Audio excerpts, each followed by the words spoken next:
गुरु की वंदना करते हैं। गोस्वामी तुलसीदास जी गुरुदेव की और पहले संत की वंदना, लेकिन संत के पहले असंतों को प्रणाम करते। किसी ने गोस्वामी जी से पूछा आप असंतों को प्रणाम क्यों कर रहे हैं? गोस्वामी जी बोले संत तो बड़े प्यारे होते हैं, सबसे ज्यादा खतरा तो असंतों से है। रामायण बन जाएगी तो बिघन संत नहीं डालेंगे, असंत डालेंगे। ये जितने भी बुरा मत मानना, घर में जो सबसे ज्यादा बेकार हो ना, पहले उसी का सम्मान कराओ। खतरनाक लड़का हो उसी की शादी पहले करा दो, सुधर जाए। बोलो जय श्री राम। और शादी के बाद अच्छे अच्छे सुधर गए, क्योंकि शादी के बाद फिर अपनी मति चलती नहीं, श्रीमती की चलती।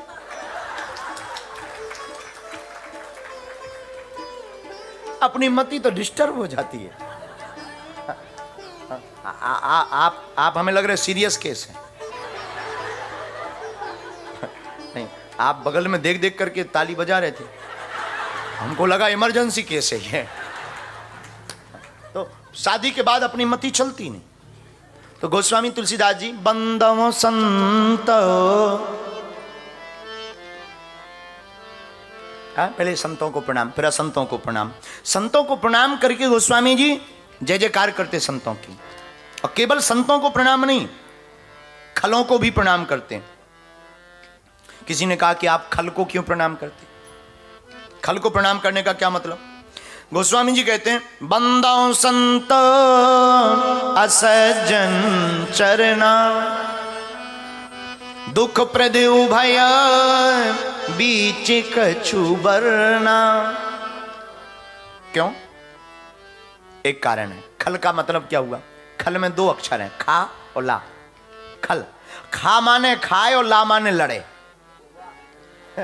खल में दो अक्षर हैं, खा और ला। खल तो खा माने खाए, ला माने लड़े। जो केवल खाए और लड़े वही खल। इसीलिए गोस्वामी जी कहते हैं ऐसे लोगों। अच्छा, एक और हमारा मानना है, केवल खाए और लड़े नहीं, जिसका खाए उसी से लड़े। उसी का नाम है खल।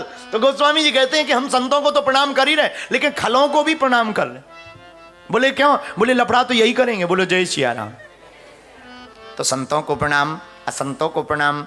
आहा, बिचुरती को प्राण हर ले, मिलते के दुख दारुण दे, मिलते के दुख दारुण दे। संत मिलेंगे आनंद आएगा, लेकिन खल असज्जन असंत मिलेगा तो तुम्हारे मिलते ही दुख देने लगेगा। हमसे कोई पूछे संत की परिभाषा क्या है, तो लंदन के पागलों, इंग्लैंड के पागलों, संत की परिभाषा यही है, जिसके पास जाते ही समस्याओं का हो जाए अंत, उसी का नाम संत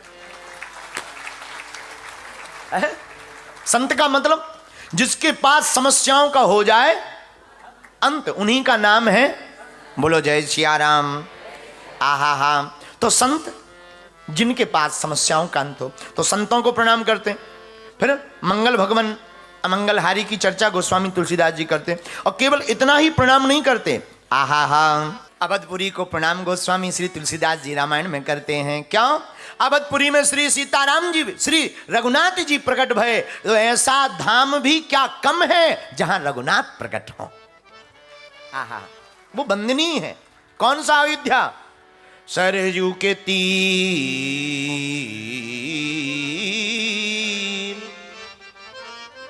सरयू के तीर अयोध्या नगरी, सरयू के तीर अयोध्या नगरी, संत भरे जहां गागरिया, संत भरे जहां गागरिया, अवध बिहारी सांवरिया, मेरे अवध बिहारी।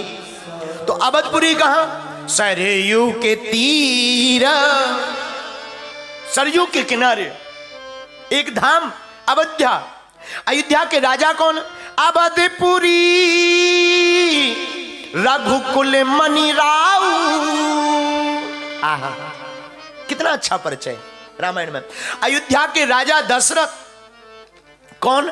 दशरथ जी, दशरथ देखो नाम कितना अच्छा है, 10 रथ।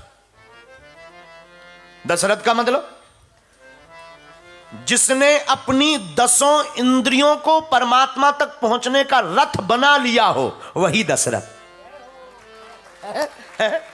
महाराज जी, दशरथ कौन? जिसने 10 इंद्रियों को अपना रथ बना लिया हो। 5 कर्म इंद्रियां, 5 ज्ञान इंद्रियां, और इंद्रिय कौन है? नाक, कान, आंख, मुंह, हाथ, ये इंद्रिय हैं। इन इंद्रियों को जो परमात्मा तक पहुंचने के लिए प्रयोग करता है, फिर उसे परमात्मा के पास जाना नहीं पड़ता, परमात्मा ही उसके घर में प्रकट हो जाते हैं। तो रामचरितमानस में अवधपुरी रघुकुल मणि राव, महाराज दशरथ। अच्छा, एक चौपाई में एक विश्लेषण है, रघुकुल मणि। बाबा, इनको ही रघुकुल मणि क्यों कहा? रघुवंशियों में तो बहुत से राजा हुए। भगीरथ जिन्होंने गंगा जी प्रकट की, इनका नाम भी रघुकुल मणि कह सकते थे। दिलीप जिन्होंने सेवा प्रकट की, राजा हरिश्चंद्र जिन्होंने सत्य को प्रकट किया। लेकिन महाराज दशरथ को ही रघुकुल मणि क्यों कहा? हमारा मानना है किसी ने सत्य को प्रकट किया, हरिश्चंद्र जी ने, भगीरथ जी ने गंगा को प्रकट किया, लेकिन इन्होंने परमात्मा को प्रकट किया, इसलिए रघुकुल मणि है।